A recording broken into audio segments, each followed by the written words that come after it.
ഭരണകൂട വേട്ടയുടെ ഇരയാണ് സ്റ്റാൻ സ്വാമി. മറ്റൊരു ഭരണകൂടത്തിൻ്റെ ഒരു വേട്ടക്കാരൻ ഈയിടെ അന്തരിച്ചു. അമേരിക്കയിൽ പ്രതിരോധ സെക്രട്ടറി ആയിരുന്ന ഡൊണാൾഡ് റംസ്ഫെൽഡ്. മാതൃഭൂമി റിപ്പോർട്ടാണിത്. ഇറാഖ് യുദ്ധത്തിൻ്റെ ആസൂത്രകൻ, ഭീകരതാ വിരുദ്ധ യുദ്ധങ്ങളുടെ വക്താവ്. അപ്പോൾ മോശക്കാരനാവില്ല. യുദ്ധത്തിൻ്റെ ശില്പി എന്ന് മറ്റൊരു വിവരണം.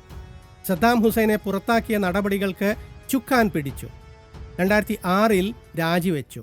ഗ്വണ്ടാനമോ, അബു ഖുറൈബ് എന്നീ തടവറകളിൽ മനുഷ്യത്വമില്ലാത്ത കൊടും പീഡനങ്ങൾ ആഗോളതലത്തിൽ നാണക്കേടുണ്ടാക്കിയതാണ് രാജിക്ക് കാരണമെന്ന് വാർത്തയിലില്ല. പകരം അദ്ദേഹം വഹിച്ച പദവികളും വിശ്വസ്തനെന്ന് ജോർജ് ബുഷ് വിശേഷിപ്പിച്ചതും വാർത്തയിലുണ്ട്. മാന്യനും പ്രഗത്ഭനുമെന്ന് സാരം. ഇത് ദീപിക വാർത്ത. ഇറാഖ് യുദ്ധത്തിൽ നിർണായക പങ്ക് വഹിച്ചു. പ്രസിഡന്റ് സ്ഥാനാർത്ഥിയാകാൻ ശ്രമിച്ചിരുന്നു. അടുത്തത് സുപ്രഭാതത്തിലെ വാർത്ത. പരുക്കൻ നയങ്ങൾക്ക് കുപ്രസിദ്ധൻ, 2 തവണ പെന്റഗൺ മേധാവി എന്ന അപൂർവ ബഹുമതി. അഫ്ഗാൻ അധിനിവേശത്തിന് ചുക്കാൻ പിടിച്ചു. US സേനാ പിന്മാറ്റത്തിനിടെയാണ് റമ്മി യാത്രയായത് എന്ന്. ആർത്തി മൂത്ത് ലക്ഷക്കണക്കിന് മനുഷ്യരെ കൊന്നുകളഞ്ഞ ഒരാളെ പറ്റിയാണ് ഈ വാർത്തകൾ. പിശാചിനെ തോൽപ്പിക്കുന്ന യുദ്ധ കുറ്റവാളി. പക്ഷേ വാർത്തയിൽ നിന്ന് അത് വായനക്കാർ അറിയുന്നില്ല. അറിയണമെങ്കിൽ ഓൺലൈൻ സമാന്തര മാധ്യമങ്ങൾ നോക്കണം. ഇതാ ചിലത്. യുദ്ധക്കുറ്റവാളിക്ക് വിട എന്ന് ഇൻ്റർസെപ്റ്റിൽ John Shwas.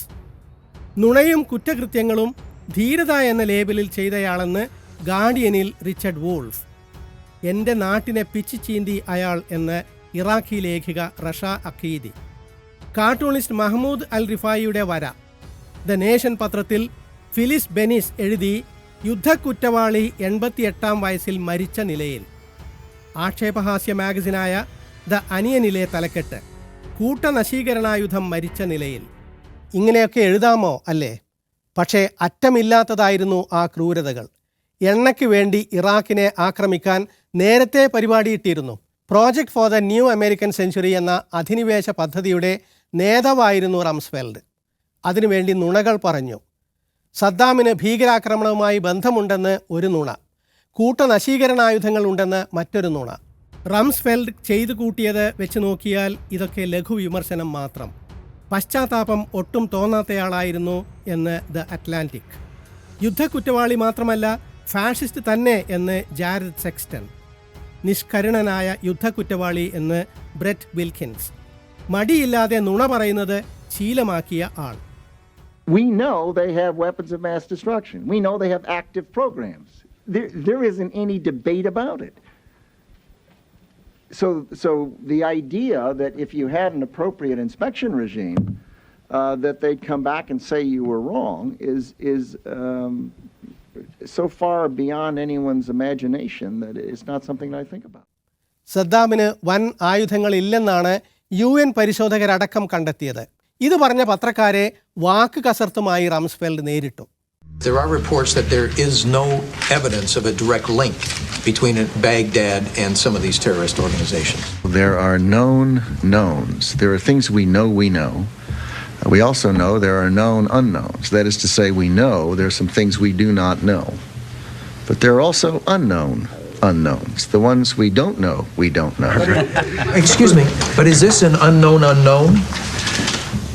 I'm not. Several unknowns, and I'm just wondering if this is an unknown. I'm not going to say which it is.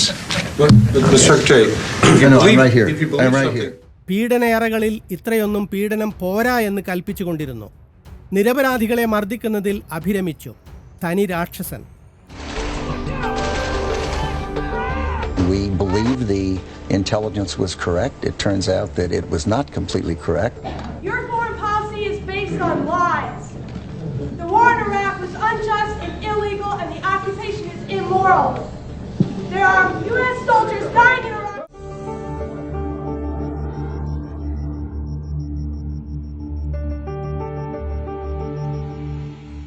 ഇതൊന്നും തുറന്നു പറയാത്ത ചരമവാർത്ത അധാർമികമാണ്.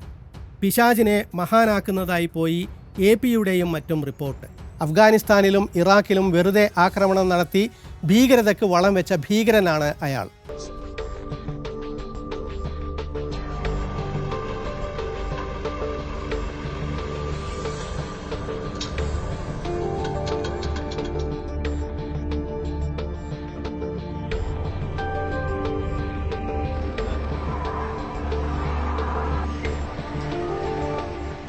കള്ളമാണെന്ന് അറിഞ്ഞുകൊണ്ട് തന്നെ രാജ്യത്തെയും ലോകത്തെയും തെറ്റിദ്ധരിപ്പിച്ച് നടത്തിയ യുദ്ധങ്ങൾ.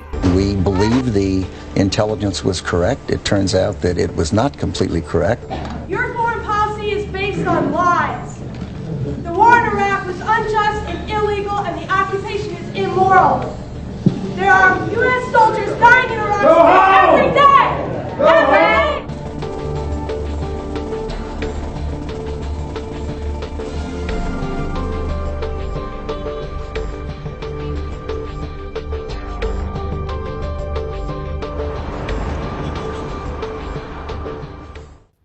യുദ്ധക്കുറ്റവാളിയെ അങ്ങനെ വിളിക്കുന്നതിന് പകരം കരുത്തനെന്നും യുദ്ധത്തിൻ്റെ ശില്പി എന്നുമൊക്കെ വർണ്ണിച്ചു അമേരിക്കയിലെ മുഖ്യധാരാ മാധ്യമങ്ങളും. യുദ്ധക്കുറ്റവാളി എന്ന വാക്ക് പോലും ഉപയോഗിച്ചില്ല. എന്നാൽ സമാന്തര മാധ്യമങ്ങൾക്ക് കുറ്റവാളിയെ അങ്ങനെ തന്നെ വിളിക്കാൻ മടിയൊന്നുമില്ല. അല്പം നിരാശയോടെ ഡെയിലി ബീസ്റ്റിൽ സ്പെൻസർ ആക്കർമൻ എഴുതി, 4 ലക്ഷം മനുഷ്യരെ കൊന്നയാൾ ശാന്തമായി മരിച്ചു. അയാളെപ്പറ്റി ദുഃഖിക്കേണ്ട, അയാളുടെ ഇരകളെക്കുറിച്ചോർത്ത് ദുഃഖിക്കുക. ജക്കോബിൻ മാഗിൽ ബെൻ ബേഗിസ് എഴുതി, ഡൊണാൾഡ് റംസ്ഫെൽഡ് താൻ നരകത്തിൽ കിടന്ന് പുഴുത്തു പോകും. പത്രഭാഷയ്ക്ക് തീർച്ചയായും അതിരുകളുണ്ട്. മരിച്ചവരെ ആദരിക്കുക മര്യാദയുമാണ്. എന്നാൽ യുദ്ധക്കുറ്റവാളിയുടെ അത്യാചാരങ്ങളെപ്പറ്റി മിണ്ടാതെ, അയാൾ 2 തവണ പ്രതിരോധ സെക്രട്ടറിയായെന്നും പ്രഗത്ഭനായിരുന്നു എന്നുമൊക്കെ എഴുതുന്നത് ന്യായമല്ല, നേരുമല്ല. Donald Rumsfeld holds the distinction as both the youngest person to ever serve as Secretary of Defense and the second oldest to serve in the position. He was Defense Secretary for President Gerald Ford in the 1970s and President George W. Bush in the early 2000s. He's going to be a great Secretary of Defense again. It was his second stint in that role which would come to define what Donald Rumsfeld was most known for. Driven from office by the Iraq War after being seen as a hero in the hours after the 9/11 attack on the Pentagon. റംസ്ഫെൽഡിനെ പരിചയപ്പെടുത്തി തുടങ്ങേണ്ടത് ലക്ഷങ്ങളെ കൊലക്ക് കൊടുത്തയാൾ എന്ന് തന്നെയാണ്. യുദ്ധം ശില്പമല്ല, കൂട്ടക്കൊലയാണ്. റംസ്ഫെൽഡ് ശില്പിയല്ല, കൊലയാളിയാണ്. അങ്ങനെ തന്നെ വേണം പരിചയപ്പെടുത്താൻ. Iraq, Afghan അധിനിവേശങ്ങളെ US മാധ്യമങ്ങൾ നീതിരഹിതമായി പിന്തുണച്ചു. അവയ്ക്ക് കാരണക്കാരായവരെ മഹത്വവൽക്കരിക്കുമ്പോൾ ആ പിഴവ് ആവർത്തിക്കുകയാണ് അവർ.